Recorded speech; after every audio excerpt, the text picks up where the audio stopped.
other matters. And here are protesters from Youth Demand, namely Christy North and Sue Houseman, speaking as they put body bags outside the home of Foreign Secretary David Lammy in a demonstration against the government's policy in Gaza. The international courts, the ICC, the ICJ, have deemed this a genocide.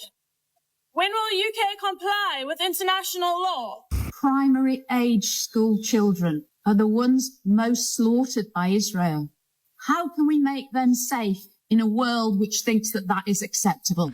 Now, the body bags were child-sized, and they had a sign on the hedge of Mr Lammy's home reading, "Lammy, stop arming genocide." Ellie Grace Taylor is a spokesperson with that organisation, Youth Demand, and joins me now. How do you justify this particular action, noting that Mr Lammy's children would have been victims of this as well? Good morning. Hi, Nick. Thank you for having me on. Yeah, I think it's really important that we put this in the wider context here. Well, I wonder if you'd answer my question first about the children. Yeah, of course, Nick. I'm going to come on to that if you'll let me finish. Okay. That these body bags symbolise just a tiny fraction of the tens of thousands of children that have been slaughtered in Israel's ongoing genocide against Palestinian people. Right. Okay. And that's a genocide that we are arming. Okay, now we're going to do this one of two ways. We're going to do this one of two ways, okay, because I have to be aware of how other people are listening. So you've talked now twice and you've used the word genocide, which you know is an inflammatory word, and you're entitled to your opinion. But I would ask you now, please, to address the point, why should Mr Lammy's children be victim of this particular demonstration? I'd ask you to address that now if you would. Thank you. I'm sorry, Nick, but we're not talking about OK, then that's it. I've tried twice, that's it. You're not going to address the point I've asked. I've asked twice now, and for a third time I will be gracious and ask you for a third time. I'm not going to identify the children. Mr Lammy has 3 children believed to be pre-teens to mid-late teens.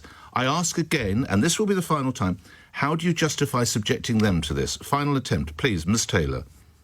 Nick, I never said that this was comfortable, but unfortunately this is the only choice that we have been left with. We have tried everything else, and this is what it's come to. What else have you tried?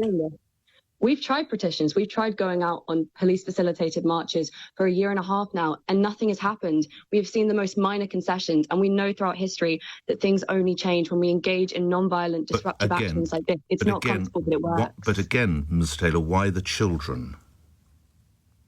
Nick, I've explained why the children, because there are tens of thousands. So you think it's right that the children have no decision-making power, obviously, for their father as Foreign Secretary. They don't influence it. Why should they have this commotion outside the home when they're possibly trying to study for GCSE or A-level exams? Nick, do you think that's fair? Why don't you want to focus on the disruption do you think that's that fair? our government is causing to the children in Gaza, right? No, do you think that's fair? Every university in Gaza has been I'm terribly sorry, it's a fourth time. Do you think that's fair? No, OK, we're not going to get anywhere. Thank you for your time. Let's let the listeners decide on this one. Ella Grace Taylor, you're a spokesperson from Youth Demand. You're supporting the actions. Mr Lammy is one thing. He's a paid politician in a very senior role. Go and lobby his office or get to him at Westminster. Leave the children alone. They're not involved in any way. We'll see what others make of that. In other news, shall we try...